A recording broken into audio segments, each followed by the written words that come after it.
las funciones de nosotros como docentes es hacer que el estudiante se enamore, ame lo que a nosotros nos gusta, porque a mí no me interesa transmitir un saber, sino construirlo con el estudiante. Bueno, yo entré a estudiar licenciatura en comunicación y español y comunicación audiovisual, se llamaba en esa época. Yo entré especialmente por el área de medios, como pasa casi siempre en las licenciaturas. Uno entra como por el énfasis y no por la licenciatura. A mí me pasó igual. De hecho, hice toda la carrera muy focalizado sobre todo en la fotografía, en lo que fuera el área de medios. En ese momento, en esa época, solo había una práctica docente y era en noveno semestre.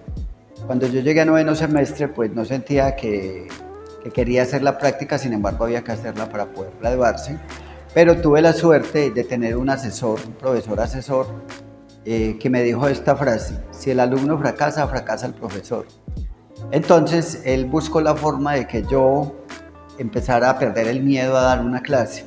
Lo hice en el Colegio El Jardín, acá en la ciudad de Pereira. Lo primero que me hizo fue preguntarme: ¿usted qué es lo que más le gusta? Y yo le dije: pues la fotografía. Sin embargo, mi práctica era en literatura de la colonización en Colombia, eran los temas que me correspondía. Entonces él me dijo: hagamos una clase a partir de imágenes. Entonces yo me inventé un método de hacer a partir de imágenes cómo dar la clase, porque no me sentía capaz de dar la clase, digamos, de manera teórica. Para la siguiente clase me dijo: entonces vamos a adaptar esta clase como una relación entre literatura y fotografía. Pues fui capaz de dar la clase. A la tercera clase me dijo: ¿usted qué más le gusta hacer? Entonces yo le dije: pues a mí me gusta como promover eventos culturales. Me dijo: hágame una tarde cultural para todo el colegio. Y yo fascinado la hice y eso fue un éxito. Y con eso perdí el miedo, pero además me enamoré de la docencia.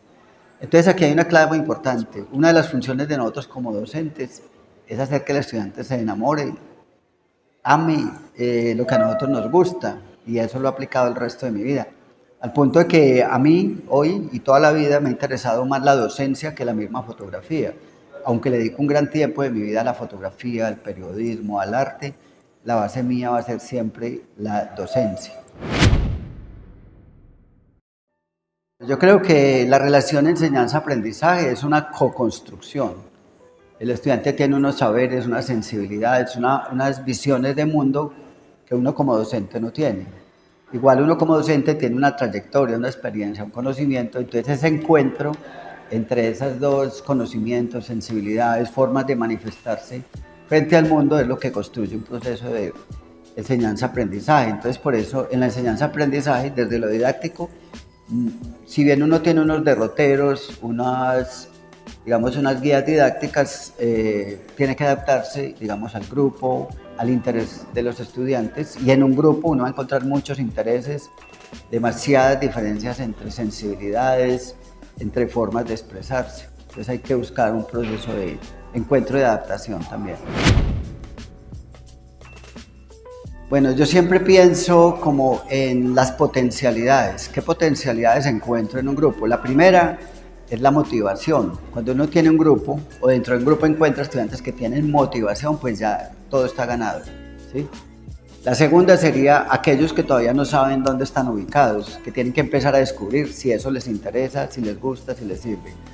Y el tercer grupo estarían los que son apáticos, que son con los que más hay que trabajar a veces, porque hay que llevarlos a que se vayan encontrando. Entonces, por ejemplo, una de mis didácticas, digamos, es la coevaluación. Se hace retroalimentación en clase, porque eso permite que empiecen a reconocerse y a valorarse, y se van identificando, y a veces personas que no tenían ninguna motivación ni interés resultan muy motivadas. Como uno también trata de potencializar a los que realmente uno siente que están totalmente interesados, motivados y tienen claridad de qué es lo que están estudiando.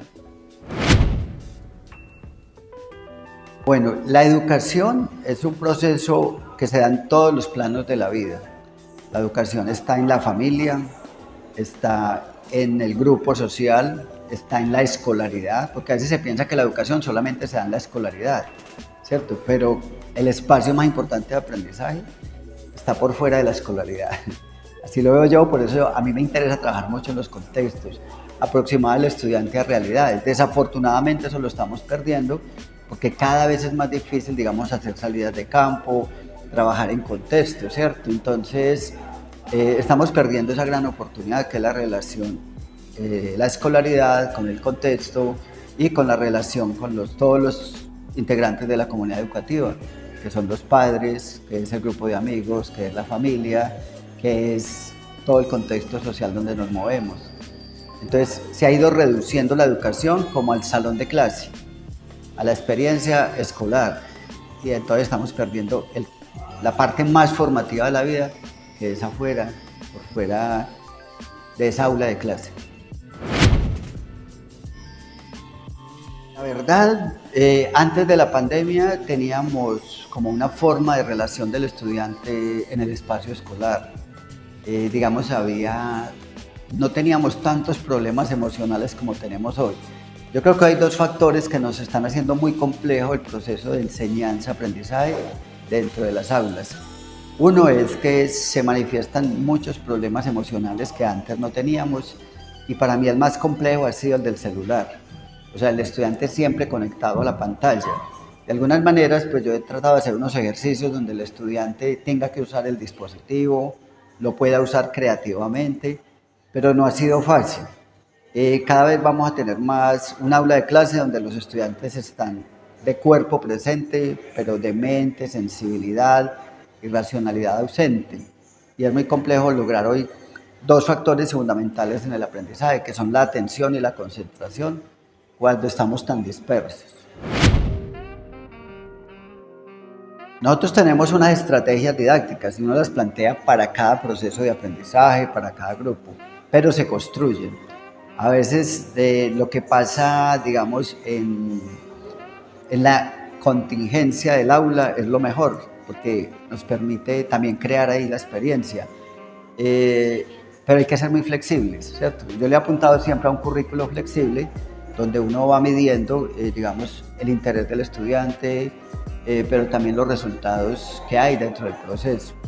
Pero sí tenemos que tener pues una estructura previa, obviamente, pero flexible. Bueno, la pedagogía es la ciencia, ¿cierto? Que reflexiona acerca de todos estos procesos de enseñanza-aprendizaje. Es interdisciplinar. De hecho, pues gran parte de la fundamentación de la reflexión pedagógica viene de la psicología, pero hay que relacionarse con la sociología, la antropología. Por ejemplo, uno acá en las instituciones está trabajando con grupos en pregrados que tienen más o menos la misma edad, que están en la misma disciplina, ¿cierto? Ahí hay una cierta posibilidad, digamos, en términos de facilidad. Pero, digamos, yo trabajo con grupos intergeneracionales e interdisciplinares. Entonces es muy maravilloso porque uno ve cómo a diferentes edades las personas aprenden de manera diferente. Cómo los intereses son diferentes, pero también cómo las visiones de mundo son diferentes según la disciplina en la que uno esté formado. Para mí esos cursos han sido, digamos, los más formadores en el campo didáctico y en el campo pedagógico, porque cuando yo tengo en un mismo salón de clase a un estudiante de 14 años, a uno de 25, a uno de 40, a uno de 60 y a uno de 80, que están en etapas diferentes también de la vida. Entonces, es muy interesante porque ahí se da un verdadero interdisciplinariedad, porque vienen de diferentes profesiones, están diferentes procesos formativos, pero sobre todo porque tienen expectativas frente a la vida diferentes. Entonces, ese encuentro permite que tanto el joven se enriquezca la experiencia del adulto, como el adulto de la vitalidad y de las expectativas de vida y de mundo que tiene el joven. Entonces, para mí eso ha sido, digamos, mi posgrado, mi doctorado y mi todo, porque ahí me ha tocado aprender, o sea, aprender en la marcha y ir encontrando formas para que esos grupos funcionen. Bueno, para mí la parte de la cultura y del saber previo del estudiante es fundamental. O sea, cada estudiante, cada persona participante en un proceso de aprendizaje es un mundo, es un universo. ¿Por qué? ¿Con qué llegamos cada persona a cualquier espacio? Primero, pues con nuestros referentes culturales, con nuestro mundo vital y cómo nosotros nos incrustamos dentro del mundo histórico. El mundo histórico es lo que sucede en cualquier entorno que estemos. Entonces, para mí lo más potente en el proceso de enseñanza-aprendizaje es la sensibilidad que trae el estudiante, su conocimiento y su experiencia. porque es donde estoy yo aprendiendo todo el tiempo, retroalimentándome. Porque a mí no me interesa transmitir un saber, sino construirlo con el estudiante. Y digamos en el ejercicio creativo es impresionante cómo las miradas del mundo son tan diferentes, según la edad, según la época, según el contexto, incluso según el grupo en el que estemos, ¿sí? Porque yo paso de un grupo a otro y siendo de la misma, a veces en el mismo programa, son muy diferentes, porque también los grupos asumen como identidades colectivas, ¿sí? Y eso también enriquece mucho. Cuando se refiere a sujeto, para mí me evoca es no un ser, no una persona, sino una subjetividad. Entonces, en nuestro caso, en los procesos creativos, pues además de los procesos técnicos, tecnológicos, estéticos, conceptuales, contextuales, pues la clave fundamental es que aflore la subjetividad del sujeto, sus modos de ver, sus modos de representarse, sus modos de sentir, sus modos de pensar. Porque pues de cierta manera el proceso académico, pues como tiene unas formas, digamos, tiene unos currículos y no tiene que asumirlos, dentro de eso lo más importante sería la subjetividad y la subjetualidad, ¿cierto? Es fundamental. Surge de un hecho histórico y pasa en muchos contextos en Colombia y en Latinoamérica. Digamos, la profesión de fotógrafo se aprendía del oficio, es decir, no había quien enseñara fotografía históricamente. Entonces, ¿cómo aprendía uno a ser fotógrafo? De otro fotógrafo que ya tenía una experiencia, un recorrido, pero el saber se basaba en el saber técnico, o sea, quien tenía la técnica tenía el poder. Entonces, ¿qué pasaba en Pereira? Nadie enseñaba fotografía, porque si yo sabía, veía al otro como una competencia. Entonces yo dije, no, yo me voy a dedicar a aprender para enseñar fotografía, porque quiero que hayan muchos fotógrafos, porque el problema no es la competencia, el problema es la incompetencia, ¿cierto? Entre más competencia, en términos del lenguaje pues capitalista, que no debería ser así, que hayan más gente que haga cosas mejores, pues mejor, porque somos muchos haciendo cosas muy buenas. Me asombra de la incompetencia, que no haya quien produzca cosas buenas, ¿cierto? Entonces, las transformaciones que se han ido dando, entonces, digamos a principios del siglo XX, en el año 2002, aparece la cámara digital, y la resistencia después al cambio de lo análogo a lo digital. A mí me tocó luchar mucho en las universidades porque los directores no entendían, no, pero ¿cómo vamos a perder toda la infraestructura que tenemos? La clave en este mundo es adaptarnos a las nuevas realidades, a las nuevas circunstancias y fluir ahí. Casi que no introduzco eso. Ahorita que estamos ante la inteligencia artificial, es una nueva crisis para la producción de imagen, para la producción audiovisual.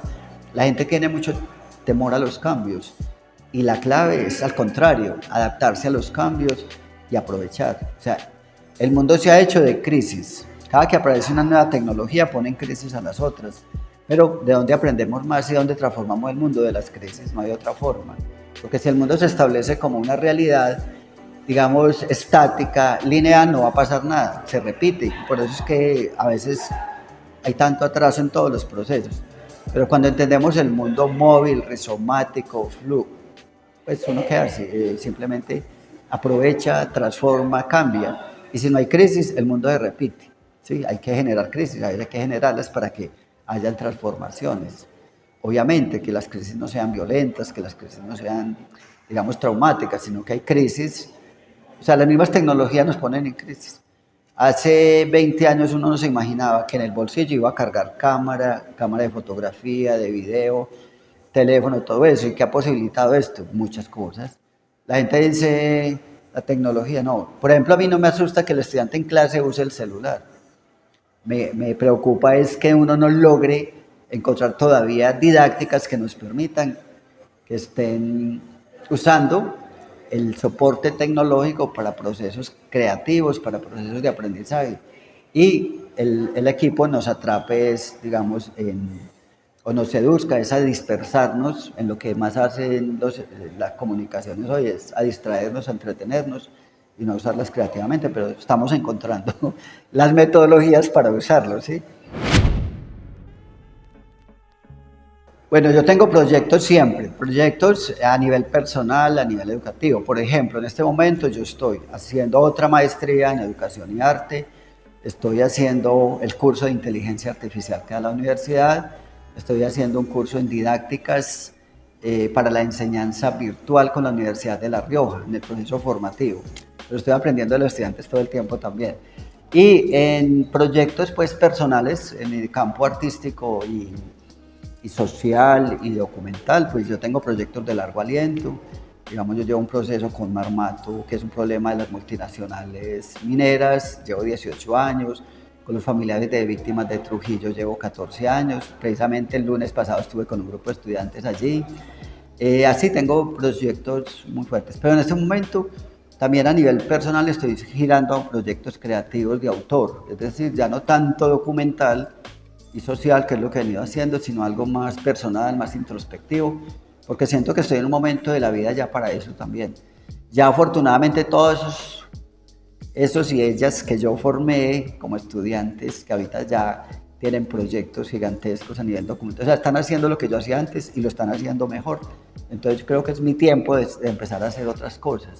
Estoy dando un giro también en mis intereses y en mis formas de producción.